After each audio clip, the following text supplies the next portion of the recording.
Morning students, आज का हमारा टॉपिक है फ्लोएम के विभिन्न तत्व, एलिमेंट्स ऑफ फ्लोएम। जैसा कि आप सभी जानते हो, जाइलम के समान फ्लोएम भी एक जटिल ऊतक होता है और ये 4 प्रकार की कोशिकाओं से मिलकर बना होता है। ये चारों कोशिकाएं निम्न प्रकार हैं।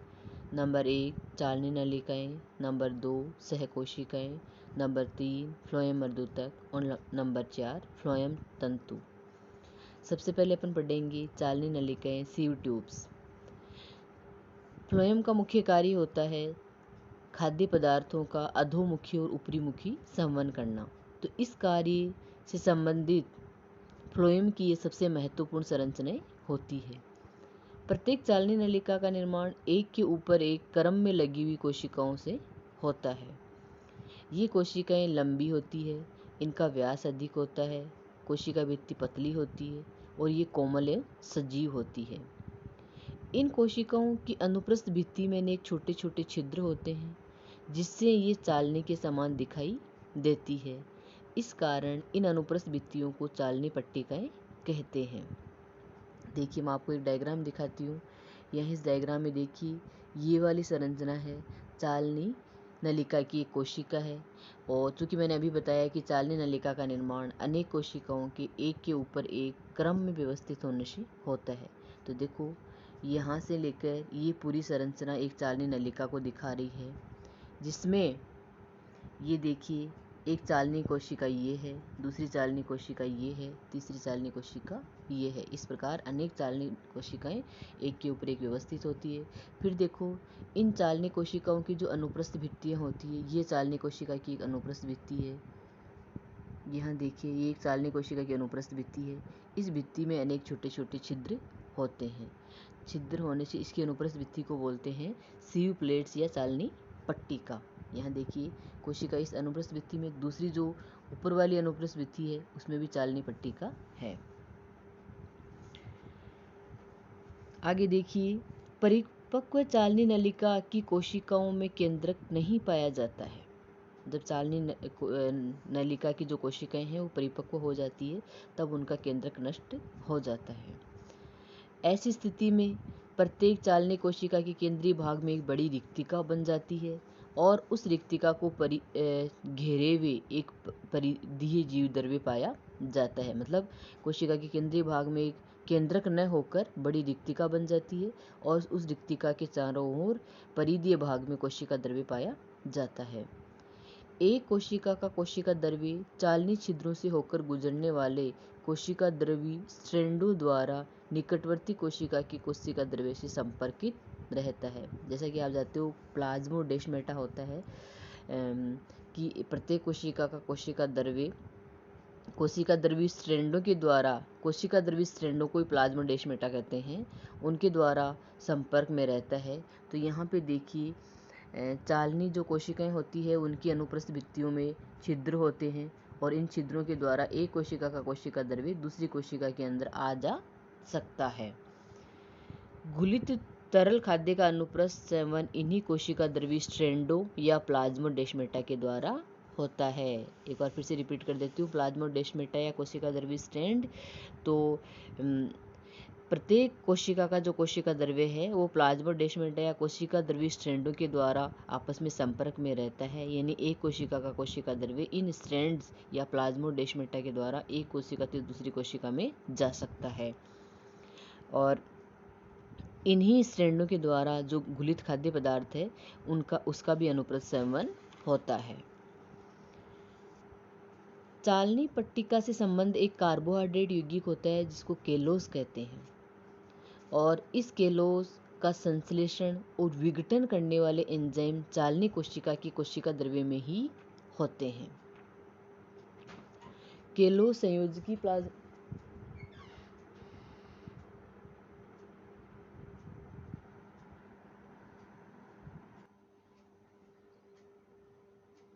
एक और हम फिर से रिपीट करती हूँ, चालनी पट्टिका से संबंधित एक कार्बोहाइड्रेट यौगिक होता है जिसका नाम होता है केलोस। इस केलोस का संश्लेषण और विघटन करने वाले एंजाइम चालनी कोशिका की कोशिका द्रव्य में ही पाए जाते हैं। ये केलोस क्या करता है, चालनी पट्टिका के जो छिद्र होते हैं उनके ऊपर जमा होता रहता है और जैसे जैसे चालनी कोशिकाओं की उम्र बढ़ती है वैसे वैसे उसकी चालनी पट्टिका के छिद्रों के ऊपर केलोस की मात्रा बढ़ती जाती है। और जब चालनी कोशिकाएं वृद्ध और जीर्ण हो जाती है तब केलोस का जो ये आवरण है वो काफ़ी मोटा हो जाता है और अंततः ये चालनी छिद्रों को अवरुद्ध कर देता है, जिससे चालनी नलिका निष्क्रिय हो जाती है। ऐसी स्थिति शीत ऋतु में भी बनती है। शीत ऋतु में क्या होता है, चालनी पट्टिका के छिद्रों पर केलोस का स्तर मोटा हो जाता है, लेकिन जैसे ही बसंत ऋतु आती है ये केलोस घुल जाता है और वापस ये स्तर पतला हो जाता है, जिससे चालनी नलिका पुनः निष्क्रिय हो जाती है। तो देखिए केलोस जो है वो चालनी चालनी नलिकाओं में जो चालनी पट्टिका के छिद्र होते हैं उनके ऊपर लगातार जमा होता रहता है। जैसे जैसे चालनी नलिकाओं या कोशिकाओं की उम्र बढ़ती है वैसे वैसे केलोस का स्तर जो है मोटा होता जाता है, और जब चालनी कोशिकाएं वृद्ध और जीर्ण हो जाती है तब केलोस का स्तर काफ़ी मोटा हो जाता है और चालनी पट्टिका के छिद्रों को पूर्णतः अवरुद्ध कर देता है, जिससे चालनी नलिका निष्क्रिय हो जाती है। और यही स्थिति शीत ऋतु में भी बनती है। शीत ऋतु में केलोस स्तर मोटा हो जाता है, लेकिन जैसे ही बसंत ऋतु आती है केलोस स्तर वापस पतला हो जाता है, क्योंकि ये जो केलोस होता है वो घुल जाता है, घुलने से इसका स्तर पतला हो जाता है और जैसे चालनी नलिका पुनः सक्रिय हो जाती है। जिम्नोस्पर्म पौधों में चालनी नलिकाएं नहीं पाई जाती है और जिम्नोस्पर्म में चालनी नलिकाओं के स्थान पर चालनी कोशिकाएं ही पाई जाती है। ये कोशिकाएं अपेक्षाकृत लंबी तिरछी अनुप्रस्थ भित्तियों वाली होती है और इनकी भित्ति पर कई छिद्र समूह मिलते हैं जिन्हें चालनी क्षेत्र कहते हैं, और ऐसे क्षेत्र उनकी पार्श्व भित्तियों पर भी होते हैं। एक बार फिर से रिपीट कर देती हूँ कि जो चालनी नलिकाएं होती है वो केवल एंजियोस्पर्म पादपों में ही पाई जाती है। जिम्नोस्पर्म पौधों में चालनी नलिकाएं नहीं पाई जाती है। जिम्नोस्पर्म में इन चालनी नलिकाओं के स्थान पर चालनी कोशिकाएं पाई जाती है। ये कोशिकाएं अपेक्षाकृत लंबी और तिरछी अनुप्रस्थ भित्तियों वाली होती है और इन कोशिकाओं की भित्ति पर कई सूक्ष्म छिद्र पाए जाते हैं जिन्हें चालनी क्षेत्र कहते हैं, और ऐसे ही छिद्र इन कोशिकाओं की पार्श्व भित्तियों पर भी पाए जाते हैं। इसके बाद में है फ्लोएम का दूसरा तत्व सहकोशिकाएं, कॉम्पेनियन सेल्स। ये अति विशिष्ट प्रकार की मृदुतक कोशिकाएं होती है जो चालनी नलिका की कोशिकाओं से संलग्नित रहती है। ये क्या होता है, चालनी नलिका की कोशिकाओं के बिल्कुल पास में सटी हुई व्यवस्थित रहती है, जैसा कि मैं इस डायग्राम में आपको बताती हूँ। यहाँ पे देखिए कॉम्पेनियन सेल, तो ये जो है वो चालनी नलिका की कोशिका है और चालनी नलिका की कोशिका की बिल्कुल सटी हुई ये वाली संरचना क्या है, कॉम्पेनियन सेल।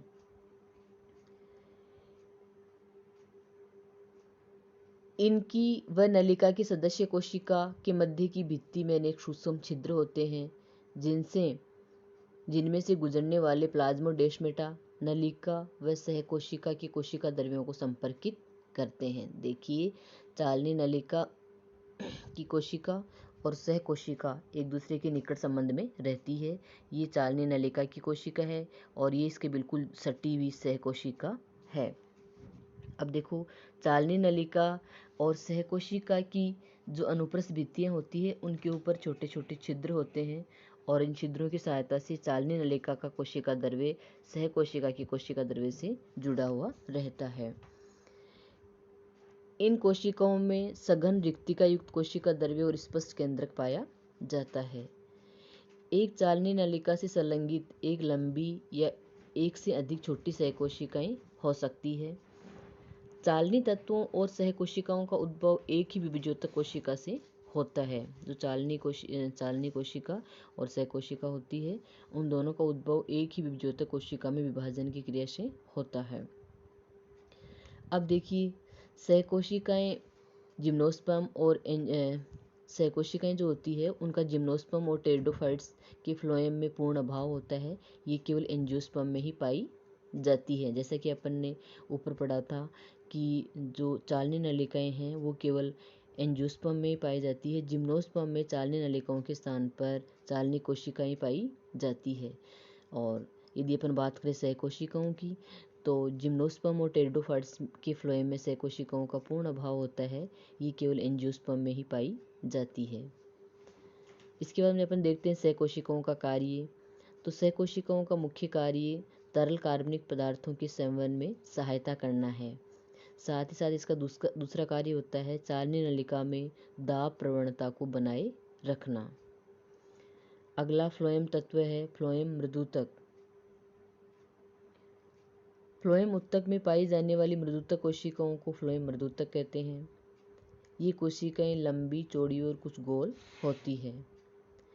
इन कोशिकाओं की संरचना सामान्य मृदुतक कोशिकाओं के समान ही होती है। ये कोशिकाएं जीवित होती है और ये चालनी कोशिकाओं के बीच बीच में पाई जाती है। इनका कार्य देखो, फ्लोएम मृदुतक में अनेक प्रकार के क्रिस्टल, श्लेष्मीय पदार्थ तथा टेनिन आदि होते हैं। प्रसूति काल में इन कोशिकाओं में अधिकांशतः मंड और तेल भरा हुआ रहता है।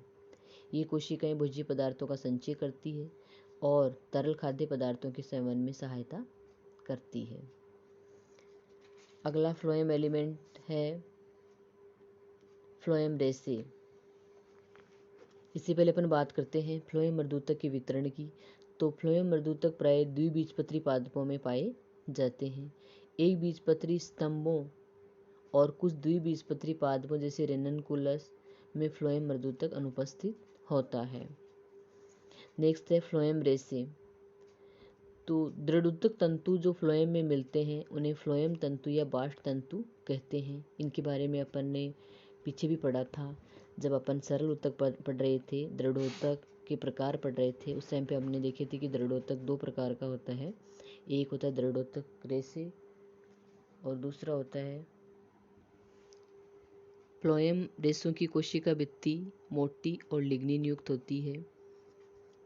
आगे अपन देखेंगे फ्लोएम रेसों के कार्य। तो इनका मुख्य कार्य पादप को यांत्रिक या बलकृत दृढ़ता प्रदान करना है। ये पौधे को मैकेनिकल स्ट्रेंथ प्रदान करते हैं। फ्लोएम रेसों की आर्थिक उपादेयता महत्वपूर्ण होती है। इन रेसों से रस्सियाँ, चटाइयाँ व मोटे वस्त्र बनाए जाते हैं। ये कागज उद्योग में भी प्रयुक्त होते हैं। अतः ये तंतु आर्थिक महत्व के होते हैं। जूट, अलसी, सन आदि की रेसे बास्ट रेसे ही होते हैं। Thank you.